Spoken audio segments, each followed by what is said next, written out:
Hello and welcome to the channel. I am Prashasti Arora with the important news articles and editorials for today.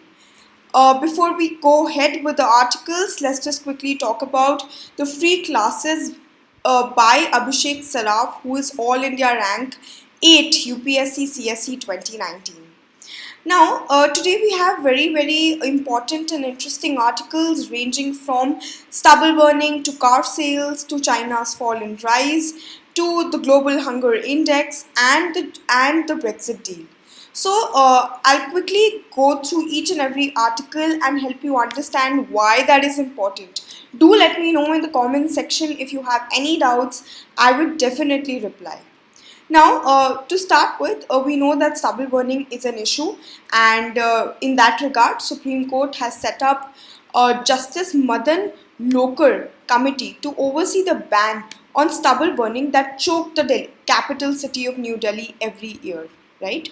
During winter, stubble burning contributes anywhere from 5 to 40% of the total particulate matter 2.5 levels, which is really huge, right?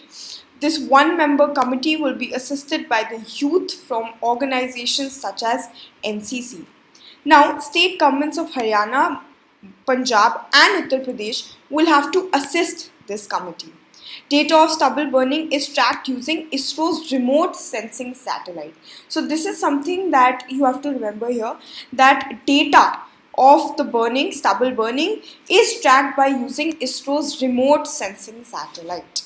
Right now, EPCA, which is the Environmental Pollution Control Board, is an authority that is appointed by the Supreme Court to tackle the air pollution in Delhi-NCR.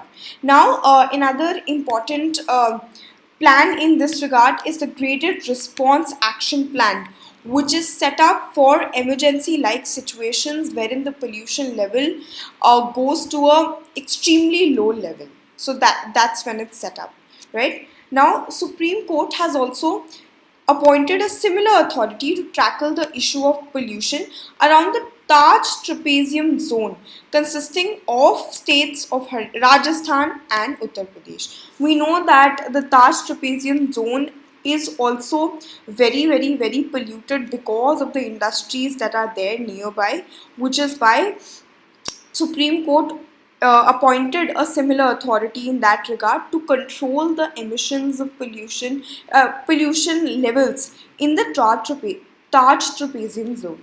So this is a little about what the Supreme Court is doing for stubble burning. Now, another very important article today is that car sales are up by 28.39% in September. We know that because of the pandemic, the ongoing pandemic, the auto sector has been severely hit. The car sales were in a very bad position few months ago. So this, in that regard, is a good sign for the economy. Data released by Society for Indian Automotive Manufacturers shows that passenger car sales has increased by 28.9% in September as compared to the previous months, right? Now, the passenger vehicle segment has also recorded a 26.45% growth in terms of dispatches from factory to dealership for September as the festive season approaches. Dealers are very confident that the upcoming festive season will spur the spending in economy to boost the economic growth. Right now, this segment has reported a decrease in growth when compared to September 29. So the segment of passenger vehicle segment has, however, reported a decrease. This is what is there, right? Now, growth in commercial vehicles segment has reported a decline of almost 20% in June-September quarter as compared to the previous year. This is generally an indication of the level of economic activity, the liquidity, the kind of spending that the consumers are doing. This data gives a lot of insight into that, right? Now, Indian automobile manufacturing has reported a decline in growth due to prevailing economic situation. right? India has emerged as an automotive manufacturing hub in recent times, right? Places, especially places like Chennai, Pune, and Gurugram, are known for their automobile manufacturing sectors, right? Economic agreements with the US and the European Union too has been stalled due to India's reluctance to permit access to its automobile markets. So this is another important update in that regard. Now, a very important editorial today is that China's rise and fall at the UN. We know that China has been hogging headlines because of the pandemic and because of several other reasons in regard to the UN. So China in recent times really has lost its global influence in, and of course, like if we talk about the hogging of headlines, it's definitely seen in a negative light, definitely not a positive one. So, China in recent times has lost its global influence in various multilateral institutions, especially after the pandemic, right? Now, irresponsible and blatant disregard for international law, followed by an aggressive policy of grabbing land, has ensured that China has lost out on friends and allies around the world. Now, recently, they lost out to China, India in the elections to the Commission on Status of Women. This was also previously in the news. Since World War One, realizing their potential, they were invited to the diplomatic high table and played a critical role in deciding policies. Since they were the additional signatories to the creation of UN, right, the San Francisco Agreement, and became a permanent member of the United Nations Security Council. So, of course, we know that UNSC has China as one of the permanent members, and in that regard, it is really important to understand it in this light. However, all these actions were done uh, uh, by the Kuomintang Party, headed by General Chiang Kai-shek, right? The Chinese Communist Party gained power and established the People's Republic of China only in October 1st, 1949, right? This forced the KP to move to Formosa Islands, which is the modern day Taiwan, which is also called Republic of China or Taiwan, right? It was the Republic of China that retained the membership of United Nations Security Council till 1971, when they were expelled and PRC took over their place, right? People's Republic of China, right? Now, India, with its power and contributions to world peace, is an ideal candidate for the permanent membership of the United Nations Security Council. We know that if India gets the membership of a permanent membership of the United Nations Security Council, it is going to be very important in the global arena that we're in right now, and India is definitely going to have an edge, right?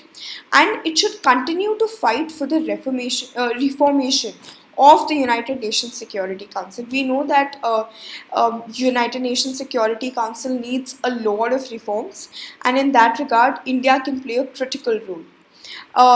And it is the perfect time for India as it becomes a non-permanent member to reform other organizations such as World Health Organization too. India also subsumes the presidency of the BRICS grouping in 2021 and the G20 in 2022. So India is taking responsibilities and coming in the forefront in the global arena, and it's definitely going to have an edge if the UNSC permanent membership is given, right? Now, another important article here is that India fares poorly in the hunger index. We know that hunger has been in the news, and it's always been in the news, and the numbers are very alarming, despite the fact that we have a sustainable development goal where we say that zero hunger is something that we have to achieve, right? In the global hunger index, India has ranked 94 out of the 107 nations, which is, you can see that the number is really bad. Our ranking has is really of great concern for the authorities and the stakeholders involved. This is released every year by Concern International and Wealthinger Life, right? Wealthinger Life. This is something that you have to remember. India has the largest number of wasted children under 5 in the world, right? Wasting is defined as low weight to height. This is something that you have to remember. This is caused due to the chronic malnutrition, right? 17.3% of children are wasted. So it's a very very bad number, right? And India fares the worst in child stunting too, which is defined as low height to age, right? Now, however, it has improved since 2000 when more than 54% of children were stunted, right? And presently it is about 35%. India has improved its score in terms of child mortality also. So of course we're not only going down road.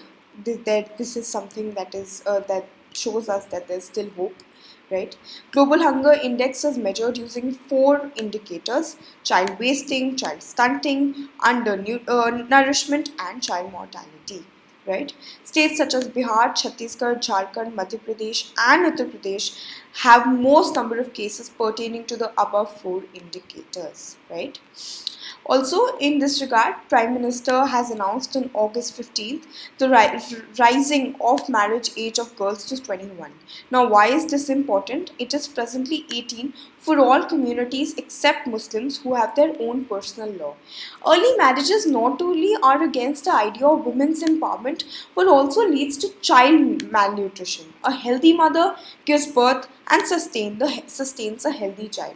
So, in that regard, it's important to understand that increasing the marriage age of girls to 21 is a step in the right direction, and if implemented in its entirety, it can be ensured that malnutrition can be reduced.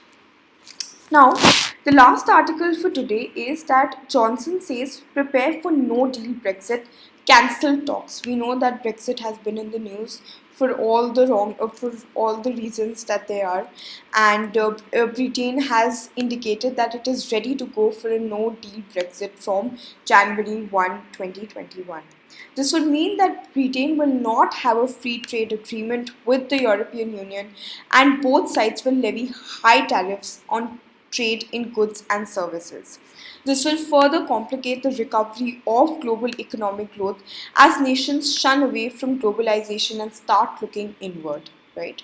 Britain had voted to leave the European Union in 2016 in a referendum. It was finally on January 31st, 2020 that British left the European Union. Right? It was recently that Britain was in the news for a long time in January, right? So both sides have 11 months to decide the terms of exit, and then exit will come into effect. Now, what does it exactly mean for India? India is expected to both gain as well as lose from Brexit.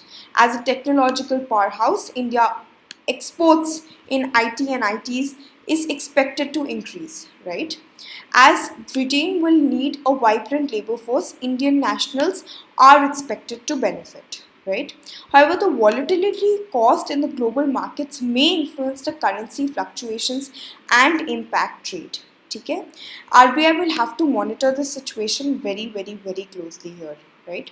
India is presently negotiating a free trade agreement with Britain and the BTIA and the European Union.